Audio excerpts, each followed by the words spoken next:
আসসালামু আলাইকুম। আমি আজকে রান্না করছি মলা মাছের শুটকি। প্রথমে আমি গরম তেলে পরিমাণ মতো পেঁয়াজ দিয়ে দিলাম।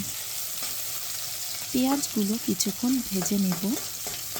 পেঁয়াজগুলো কিছুক্ষণ ভাজা হয়ে গেলে 1 চা চামচ আদা বাটা, 1 চা চামচ মরিচের গুঁড়া, হলুদের গুঁড়া 1 চা চামচ, 1 চা চামচ ধনিয়া গুঁড়া,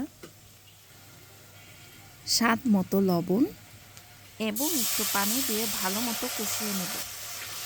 আমি আজকে সামুদ্রিক মলা মাছের শুটকি নিয়েছি।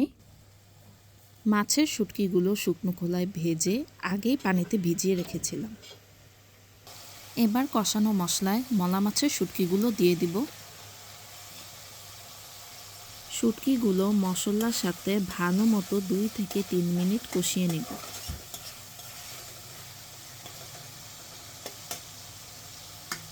শুটকি মাছগুলো কষানো হয়ে গেলে পুঁই শাকের বিচি দিয়ে দিব। পুঁই শাকের বিচিগুলো আগেই পরিষ্কার করে ধুয়ে রেখেছিলাম।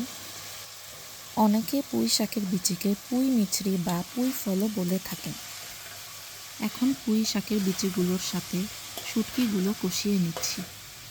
শুটকি মাছগুলো আরও ভালো মতো কষানোর জন্য 2 থেকে 3 মিনিটের জন্য ঢাকনা দিয়ে ঢেকে নিচ্ছি। 2 থেকে 3 মিনিট পর ঢাকনা খুলে ভালো মতো নেড়ে নেব। পরিমাণ মতো পানি, স্বাদ মতো কাঁচামরিচ, স্বাদ মতো পেঁয়াজের কলি দিয়ে দিলাম। এরপর সব কিছু ভালো মতো নেড়ে সেদ্ধ হওয়া পর্যন্ত অপেক্ষা করব। ব্যাস হয়ে গেল পুঁই শাকের বিচির সাথে মলা মাছের শুটকি।